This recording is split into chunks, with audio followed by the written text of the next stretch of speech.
Moin, mein Name ist Ronny. Ich bin 40 Jahre alt und arbeite in den Bereichen Social Media und Film. J'habite au joli nord du Luxembourg, dans les Ardennes, surnommé la Petite Suisse. Seit meiner Kindheit beschäftige ich mich mit Sachen, Schwätzen, Dialekten und Entertainment. Sprachen liebe ich über alles. Da ich in Stadt Luxemburg aufgewachsen bin, wurde es mir sehr leicht gemacht, in 5 Sprachen zu reden. Meine Hauptsprachen sind Lützeburgisch, Deutsch, Français, Englisch und Portugiesisch. Je chante aussi dans de différentes langues.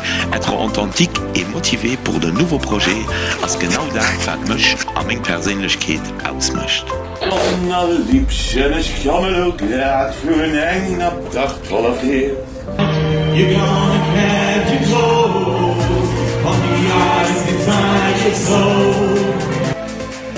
Geboren um zu leben, und an jener Zeit.